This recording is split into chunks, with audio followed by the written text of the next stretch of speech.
Assalamualaikum warahmatullahi wabarakatuh. Marhaban ya Ramadan. Syukur alhamdulillah kita masih dipertemukan pada bulan Ramadan tahun ini ya. Bulan Ramadan yang penuh berkah dan juga maghfirah dari Allah Subhanahu wa taala. Pada bulan Ramadan ini Allah membukakan pintu maaf yang selebar-lebarnya. Dan juga Allah memberikan pahala yang berlipat-lipat ganda bagi umatnya yang melakukan hal-hal positif dan meningkatkan ketakwaan dan ketaatan kepada Allah Subhanahu wa taala. Mudah kok, sholatnya diperbaiki, kemudian tadarus baca Al-Qur'annya diperbanyak, sholawat, tasbih, berzikir kepada Allah, dan juga puasanya nggak boleh bolong-bolong lagi. Itu juga bentuk ketaatan kalian kepada Allah Subhanahu wa taala. Seperti kisah ini nih, Bu Guru juga ingin memberikan kisah tentang seekor hewan yang sangat taat kepada Allah. Kisah seekor ikan paus bersama Nabi Yunus. Ikan paus adalah ikan terbesar di dunia ini. Ikan itu hidupnya di lautan paling dalam. Ikan paus ini ikan yang sangat taat kepada Allah Subhanahu wa taala. Maka pada suatu hari ikan paus ini diperintahkan oleh Allah Subhanahu wa taala untuk berenang ke permukaan air laut. Nah, pada saat itu Allah juga memerintahkan kepada si ikan paus, nanti ikan paus disuruh untuk menelan seseorang yang melompat dari kapal di atas permukaan air laut. Nah, sesampainya ikan paus di permukaan air laut, kemudian si ikan paus ini melihat ada sebuah kapal yang sedang terombang-ambing di lautan yang sangat luas. Nah, di situ masih terjadi badai, ombaknya sangat besar. Kemudian ikan paus hanya mengamati, menunggu kira-kira siapa orang yang akan melompat ke air laut kemudian ditangkap oleh si ikan paus ini. Sementara kondisi di dalam kapal masih penuh dengan perdebatan. Nakoda menyarankan kepada semua penumpang untuk melemparkan barang-barang yang ada di dalam kapal. Semuanya harus dilempar. Nah, setelah itu dilempar semua nih barang-barangnya di lautan. Tapi tetap saja kapal itu masih terombang-ambing. Kemudian nakoda berkata kembali, para penumpang kesinilah, karena ini kapalnya masih terombang-ambing, padahal kita barang-barangnya sudah dikeluarkan semua, maka harus ada satu orang yang harus rela berkorban untuk melompat ke lautan.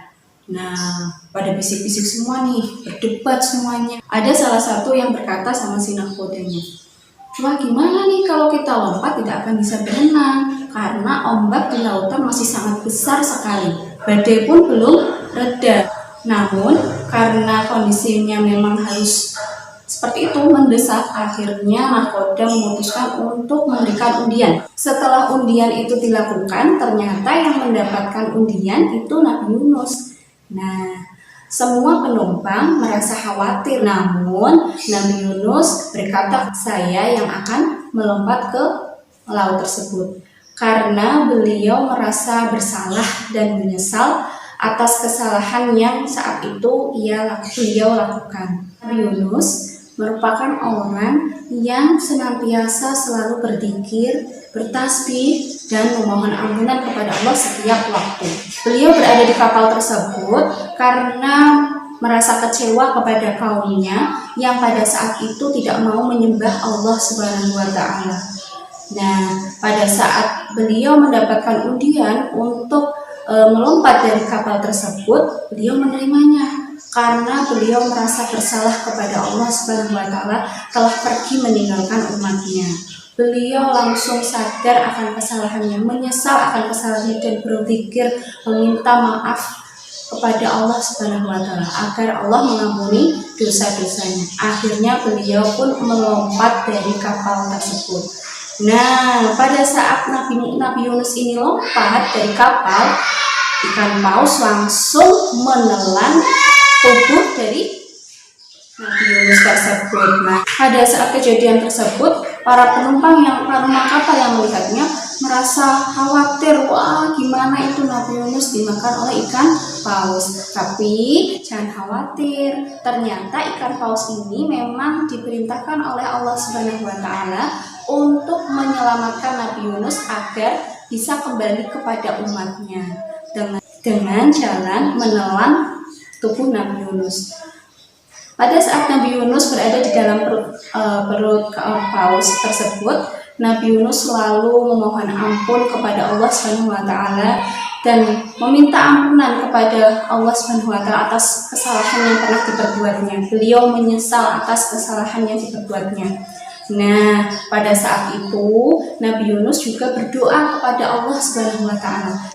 Doa Nabi Yunus ini sering dilafalkan sampai sekarang ya. La ilaha illa anta subhanaka inni kuntu minadh dhalimin. Tidak ada Tuhan selain Allah, Maha Suci Allah, sesungguhnya aku adalah orang yang zalim. Doa ini dilafalkan oleh Nabi Yunus berkali-kali hingga akhirnya Allah Subhanahu wa Ta'ala memerintahkan ikan paus tersebut untuk memuntahkan tubuh Nabi Yunus ke tepi pantai. Nah, alhamdulillah ya, sekarang Nabi Yunus bisa selamat. Syukur alhamdulillah. Dan saat itu Nabi Yunus kembali kepada umatnya untuk berdakwah kepada Allah Subhanahu wa Ta'ala lagi.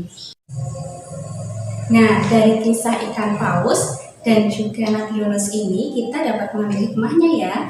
Yang pertama, kita bisa mencontoh ketaatan ikan paus. Ikan paus ini kalau tidak diperintahkan oleh Allah tentu saja ingin menelan dan memakan Nabi Yunus. Namun karena ketaatannya kepada Allah Subhanahu wa Ta'ala, ikan paus ini patuh kepada Allah untuk hanya menelan dan menaruh tubuh Nabi Yunus di dalam perutnya, kemudian memuntahkan kembali. Yang kedua, kita bisa contoh sikap dari Nabi Yunus. Nabi Yunus pada saat itu melakukan kesalahan, yaitu berputus asa. Nah, kalian jangan boleh berputus asa ya, pantang menyerah untuk melakukan hal-hal yang baik di jalan Allah Subhanahu wa Ta'ala. Kemudian yang ketiga adalah Nabi Yunus ini walaupun dia melakukan kesalahan, tapi beliau segera menyadari dan menyesali, dan beliau selalu berzikir, bertasbih dan memohon ampunan kepada Allah Subhanahu wa Ta'ala, sehingga beliau dapat mendapatkan ampunan dari Allah Subhanahu wa Ta'ala. Demikian ya kurma Ramadan kali ini, semoga bermanfaat. Wallahul muwaffiq ila aqwamit thoriq. Wassalamualaikum warahmatullahi wabarakatuh. لا إله إلا أنت سبحانك إني كنت من الظالمين. لا إله إلا أنت سبحانك إني كنت من الظالمين. لا إله إلا أنت سبحانك إني كنت من الظالمين.